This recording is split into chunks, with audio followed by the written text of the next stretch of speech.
Lipid. So তারা কি হবে, তারা পানির সাথে কখনোই মিশবে না। তাহলে এই যে আমাদের হচ্ছে এই কিউটিকল বা কিউটিন যে আছে, এটা যে জায়গায় থাকবে সেই জায়গায় পানির আশেপাশে আসতে পারবে না। এখন আমাদের মূল তো খুব ইম্পর্টেন্ট, ছোটবেলায় পড়ে আসছো মূলরোম দিয়ে পানি শোষণ হয়, তারপর মূল দিয়ে খনিজ লবণ শোষণ হয়।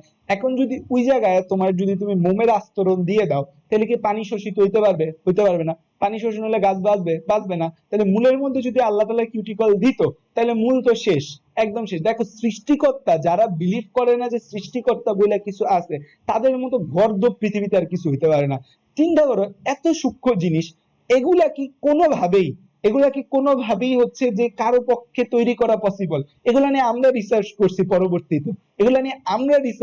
পরবর্তীতে, বা বিজ্ঞানীরা রিসার্চ করে বের করছে। দেখো মূলের মধ্যে কিউটিকল দেওয়া যাবে না, কারণ এটা হচ্ছে আমাদের মোম। মোম থাকলে সেখানে পানি শোষণ হবে না, পানি শোষণ না হলে উদ্ভিদ বাঁচবে না। এত ক্রিটিক্যাল থিঙ্কিং যে হচ্ছে, মানে এত ক্রিটিক্যাল থিঙ্কিং তো মানুষের পক্ষে ইনিশিয়ালি সেই আদিম যুগে করা পসিবল ছিল না। এটা কিন্তু সেই কত থেকে আছে, তাও মানুষ নাকি সৃষ্টিকর্তাকে বিলিভ করে না। জ্ঞানী জ্ঞানী মানুষ, বিজ্ঞানী, নলেজ, যত নলেজেবল হয় মানুষ নাকি নাস্তিক হয়ে যায়। আমি মানে আস্তাগফিরুল্লাহ, তারা যে আসলে কতটা মূর্খ এটাই বোঝা যায়। কারণ কি, যত জানবা তত, যত জানে মানুষ তত মানুষের হচ্ছে যে বিশ্বাস বাড়ে। যত মানুষ জানে, যত মানুষ জ্ঞানী হয়, জ্ঞানী মানুষ বিনয়ী হয়, জ্ঞানী মানুষের বিশ্বাস বাড়ে।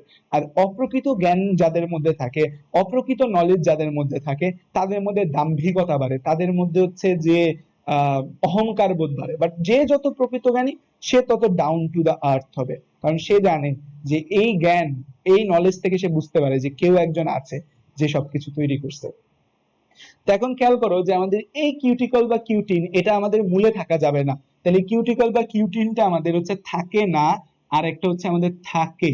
এটা থাকে না, আর একটা হচ্ছে আমাদের থাকে। কোথায় থাকে না? থাকে না হচ্ছে আমাদের